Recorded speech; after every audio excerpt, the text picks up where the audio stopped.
Merhaba sevgili arkadaşlar. Öncelikle burada akademinizde bulunmaktan çok mutlu olduğumu ifade etmek isterim. Katıldığım projeyi çok anlamlı buldum. Tabii dinlerde kadın algısı nedir konusuna özellikle bu konudan bahsedeceğim sunumumda. Tabii dinler deyince de dinin tarihsel varlık alanını yöneten insan üzerinde çok önemli, çok büyük bir etkisinin olduğunu biliyoruz ve özellikle kadın algısının da din algısıyla birebir ilintili olduğunu tarih bize söylüyor. Bu anlamda din insan üzerinde çok etkili olduğu için acaba kutsal kitaplar kadınla ilgili neler söyler ve daha doğrusu kutsal kitaplarda bulduğumuz o bilgileri nasıl yorumlamalıyız, nasıl anlamalıyız veyahut da daha belki bir önceki soru tarih boyunca bunlar nasıl anlaşılmış? Ana konumuzu bunlar teşkil edecek. Bu bağlamda tabii yeryüzünde yaşayan dinler çok. Biz 3 din üzerinde yoğunlaşacağız. Bunlardan ilki kronolojik olarak Yahudilik, ikincisi Hristiyanlık, diğeri ise bizim dinimiz İslam dini ve kutsal kitabı. Bu dinlere ve kutsal kitaplarına baktığımızda özellikle kadınla ilgili metinler dikkat çekici. Evet, metinler var, pasajlar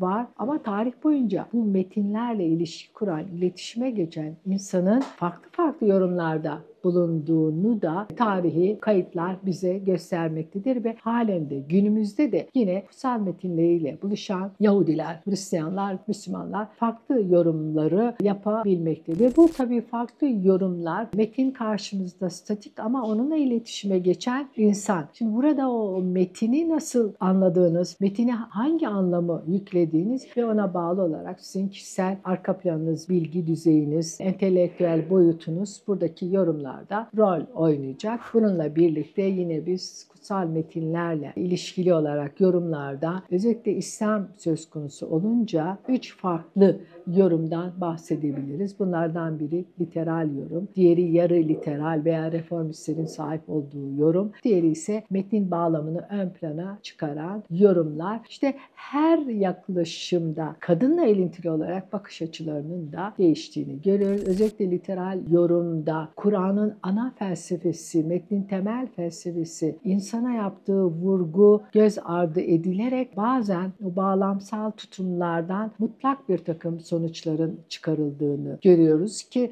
bu kadın konusunda çokça yapılan, yani kadına yönelik İslam dünyasında bazen bazı gruplarda var olan ayrımcılığın arka planında da bunun var olduğunu düşünebiliriz. Bunu çok rahat gözlemleyebiliriz. Oysa Kur'an'ın insanın yaratılışına yapmış olduğu vurgu, oradaki temel belirlenimler nedir? Kur'an erkek kadın ayrımı yapmış mıdır? Bunun üzerine yoğunlaşmak ve bu felsefeden hareket etmenin gereğine ben kendi adıma inananlardanım. Bu açıdan Kur'an'a baktığımızda Kur'an'ın insanı bir erkek ve dişiden yarattığını, aynı özden yarattığını, insanlar arasında üstünlüğün ancak takvada ki buna ben Allah'a karşı sorumluluk bilinci diyorum. Bunda var olduğunu, Allah'ın yaratmış olduğu ve varlıkların en üstünü kıldığı insanın onurunun Kur'an'da çokça vurgulandığını, her iki cinse de Allah'ın nefsinden üflediğini Kur'an ayetlerine literal olarak da baktığımızda görüyoruz. Biz Müslümanlara düşen Kur'an'daki bu ana felsefe ışığında kadınıyla erkeğiyle ikisinin de Allah'ın yaratmış olduğu bir insan varlığı olarak bakmak